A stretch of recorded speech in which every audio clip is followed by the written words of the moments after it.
Hi guys, आज का हमारा टॉपिक है केमिकल बॉन्डिंग। चैप्टर नंबर 2 है। तो गाइस देखिए, केमिकल बॉन्डिंग, अब मैं आपको बता दूं केमिकल बॉन्डिंग होती क्या है। बॉन्डिंग से पता चल रहा है बॉन्ड वाला बॉन्ड नहीं है, जेम्स बॉन्ड मत समझ लेना इसको। केमिकल बॉन्ड है। केमिकल बॉन्डिंग एक फोर्स होती है, बिटवीन दो किसी भी molecules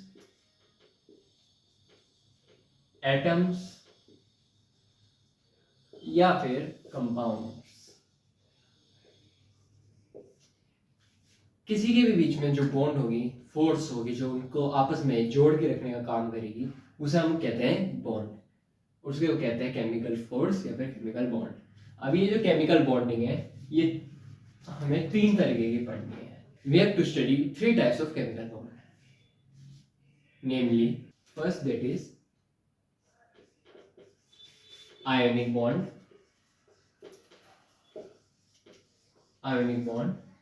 second is coordinate bond,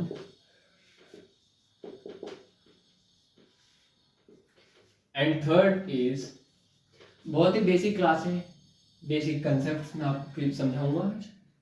तो चलिए, थर्ड है कोवलेंट बॉन्ड।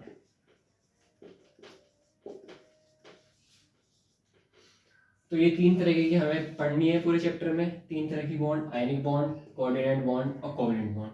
तो आज का जो टॉपिक है केमिकल बॉन्ड, और जो उसकी पहली बॉन्ड है आयनिक बॉन्ड। आज के हम इस वीडियो में सिर्फ मैं आपको आयनिक बॉन्ड क्लियर करूंगा आज के इस लेक्चर में, कि आयनिक बॉन्ड कैसे फॉर्म होती है, किस कंपाउंड के बीच में होती है, कौन कौन सी कंडीशन नेसेसरी है उसकी फॉर्मेशन के लिए, और आयनिक बॉन्ड की प्रॉपर्टीज हम लास्ट में फिर पढ़ेंगे। ठीक है, चलिए स्टार्ट करते हैं आयनिक बॉन्ड से।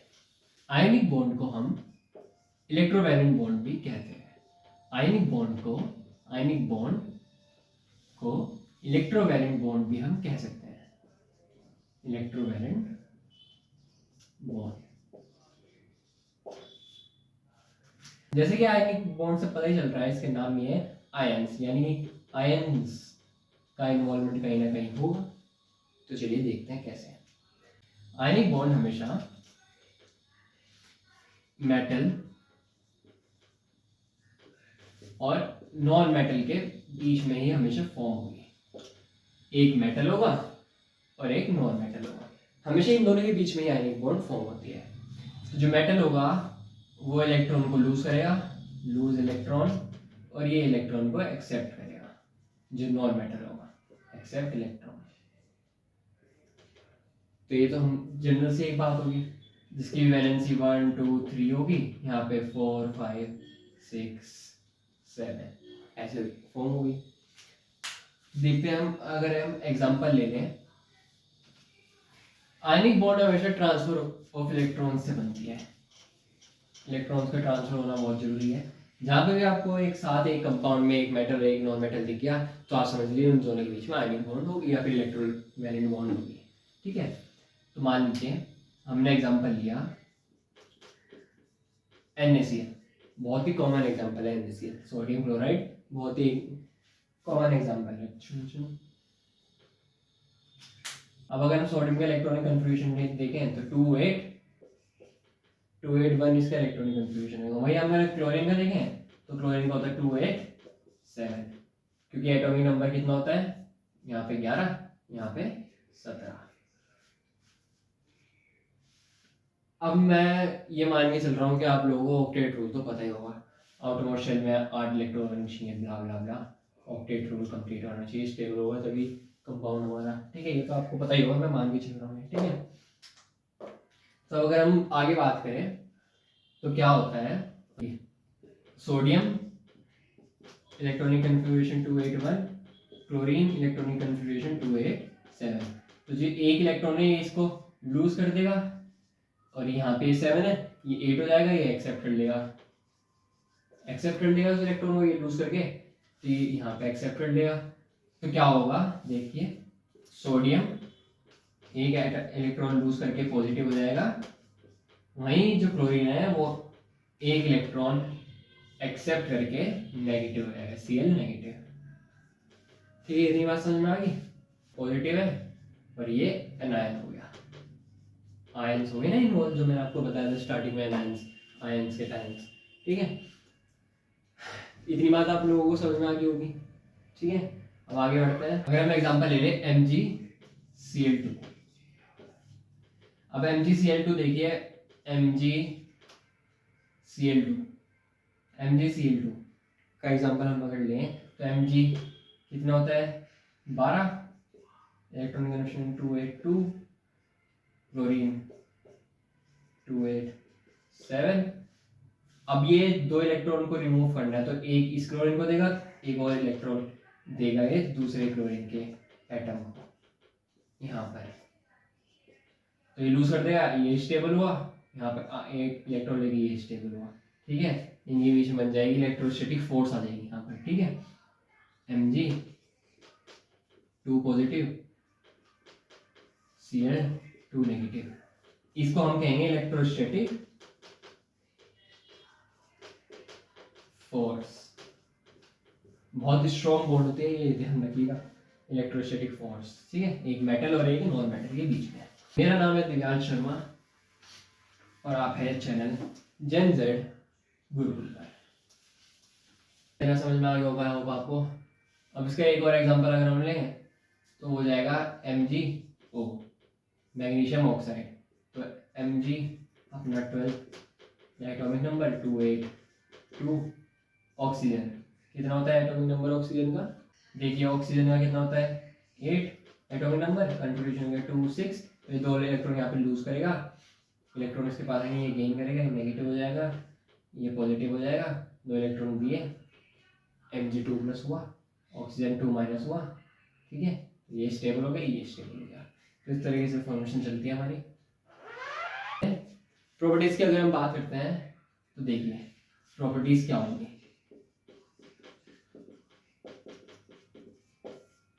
अगर हम आयनिक बॉन्ड या इलेक्ट्रोवैलेंट बॉन्ड की प्रॉपर्टीज की बात करें तो पहली प्रॉपर्टी होगी they have high electrostatic force of attraction. Electrostatic force of attraction, they have high electrostatic force of attraction. ठीक है, दूसरा प्रॉपर्टी है फिजिकल स्टेट इनकी। ये फिजिकल स्टेट कैसी होती है, generally solid, yes generally solid, generally solid form में पाए जाते हैं आयनिक कंपाउंड्स। ठीक है, अब अगर हम अगली प्रॉपर्टी की बात करें, अगली property they have high melting point and boiling point.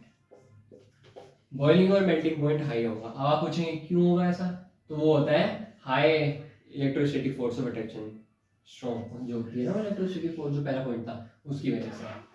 अब अगर हम फोर्थ पॉइंट की बात करें तो ionic compounds conducts electricity in molten and aqueous state। मतलब कि अगर ये आयनिक कंपाउंड मोल्टन या एक्वस स्टेट में तो ये इलेक्ट्रिसिटी भी कंडक्ट कर सकते हैं। Good conductors of electricity, they are good conductors of electricity. ठीक है, conditions for formation of ionic bond. अब अगर कोई बॉन्ड बन रही है तो उसके लिए कंडीशन कुछ ना कुछ नेसेसरी होंगी। तो पहली कंडीशन है metals should have low ionization potential. अब देखिए मेटल्स जो होंगे उनकी जो आयोनाइजेशन पोटेंशियल है वो बहुत लो होनी चाहिए। अब आयोनाइजेशन पोटेंशियल आप पूछेंगे क्या होती है, तो मैं इन सब जितनी भी टर्म्स है, पहले चैप्टर से हमारे पीरियड टेबल वाले से, तो जितने भी टर्म्स हैं, बेसिक कॉन्सेप्ट्स हैं, ये मैं एक अलग से वीडियो में समझा दूंगा आप लोगों को, तो आप जाके वो वीडियो देख लेना, मैं डिस्क्रिप्शन बॉक्स में भी इसका लिंक दे दूंगा। ठीक है, तो आयोनाइजेशन पोटेंशियल में आपको थोड़ा समझा। तो आयोनाइजेशन पोटेंशियल होता है tendency of an element to lose their electrons easily. जितनी इजीली मेटल्स अपने इलेक्ट्रॉन्स को लूज करेंगे उतने इसका आयनाइजेशन पोटेंशियल लो होगा, ठीक है। और दूसरी कंडीशन है हमारी, तो non metal should have high electron affinity. अब अगर आपको इलेक्ट्रॉन एफिनिटी भी नहीं पता, देखिए आपको वीडियो तो देखनी पड़ेगी जाकर। तो non metals should have high electron affinity। Electron affinity यानी कि tendency to accept electrons more easily, ठीक है। ठीक है गाइस, तो ये हमारा आज का ये टॉपिक यहीं पे खत्म हुआ। मिलते हैं अगली वीडियो में कोवेलेंट बॉन्ड के साथ। तब तक के लिए आप इसको रिवाइज करिए। फिर से मिलते हैं इसी चैनल पर मेरे साथ। मेरा नाम है दिव्यांश शर्मा, चैनल का नाम है जेनजेड गुरुकुल, ठीक है। Thank you.